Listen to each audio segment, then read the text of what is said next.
اعوذ باللہ من الشیطان الرجیم بسم اللہ الرحمن الرحیم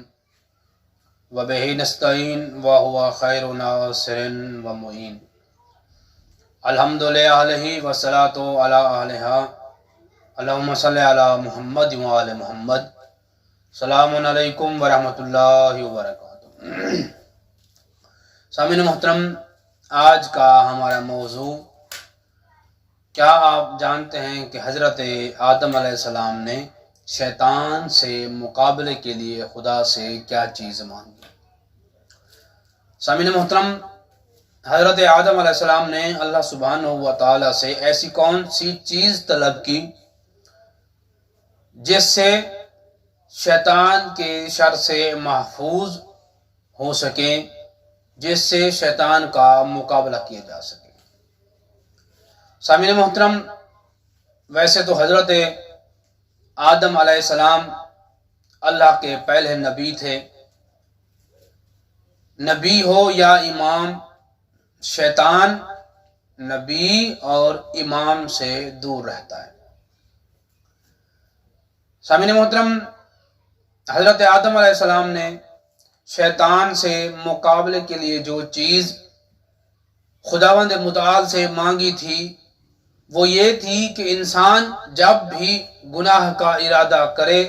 تو اس کے نامہ اعمال میں کچھ بھی نہ لکھا جائے۔ یعنی فی الحال انسان نے ارادہ کیا ہے گناہ کا، تو اس کے نامہ اعمال میں وہ گناہ لکھا نہ جائے جس کا اس نے ارادہ کیا ہے۔ اگر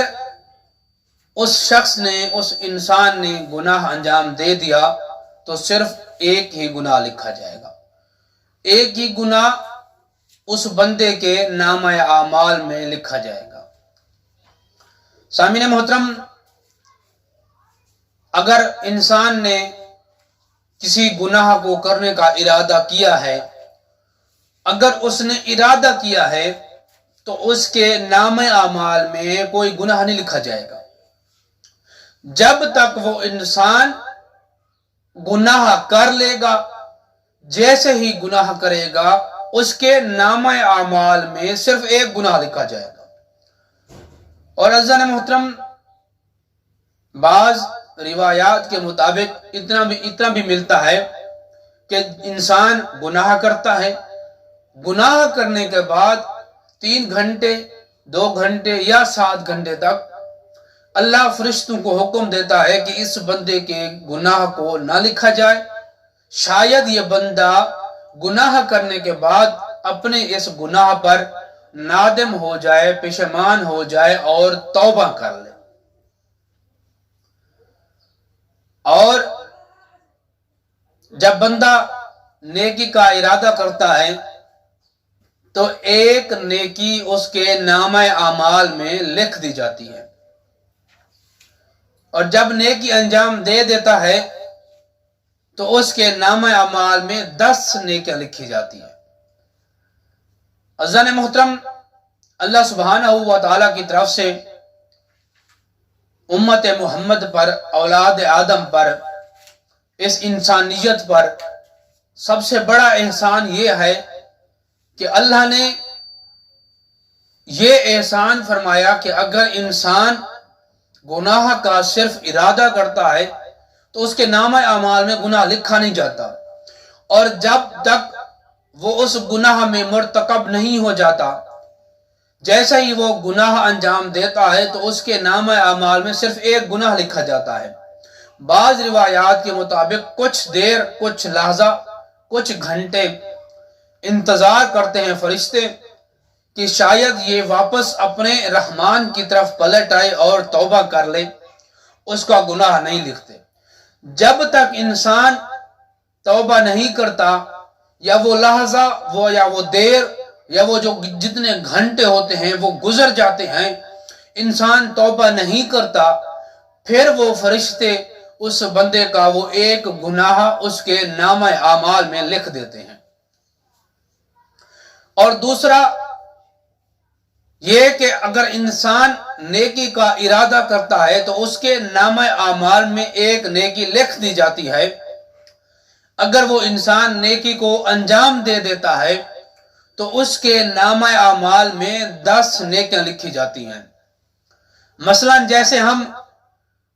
اگر اذان ہو رہی ہے یا اذان کا ٹائم ہو رہا ہے تو نیت کر لیتے ہیں، ارادہ کر لیتے ہیں کہ نماز کے لیے اٹھتے ہیں اور نماز پڑھتے ہیں۔ جتنی دیر انسان اسی نیت میں، اسی ارادے میں بیٹھتا ہے، وہ اس کا بیٹھنا عبادت شمار ہوتا ہے اور ملائکہ اس کے نامہ اعمال میں نیکیاں لکھتے رہتے ہیں۔ سامعین محترم، خداوند عالم نے حضرت آدم علیہ السلام کی اس خواہش کو قبول کر لیا اور اولاد آدم کے لیے، اس انسان کے لیے یہ تحفہ، یہ ہدیہ عطا فرمایا کہ انسان گناہ کے لیے سوچے بھی گا پھر بھی اس کے نامہ اعمال میں گناہ نہیں لکھا جائے گا جب تک وہ گناہ کا مرتکب نہیں ہو جاتا۔ اس کے برعکس نیکی کا ارادہ کرے گا تو اس کے نامہ اعمال میں نیکی لکھ دی جائے گی، اور جب وہ نیکی کو انجام دے دے گا کہ اس کے نامہ اعمال میں 10 نیکیاں لکھی جائیں گی۔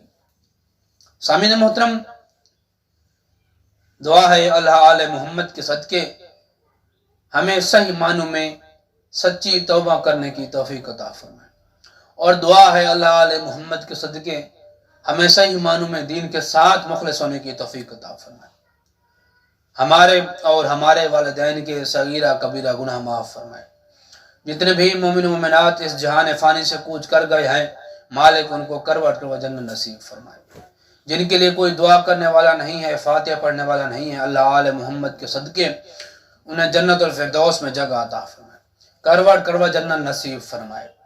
جو بیمار ہیں انہیں شفاء کاملہ عاجلہ عطا فرمائے، جو تنگ دست ہیں ان کی تنگ دستیاں دور فرمائے، جو مقروض ہیں اللہ علیہ محمد کے صدقے ان کا قرض غیب سے عطا فرمائے۔ سب سے پہلی، سب سے آخری اور سب سے بڑی دعا ہے اللہ علیہ محمد کے صدقے یوسف زہرا کے ظہور میں تاجیل عطا فرمائے۔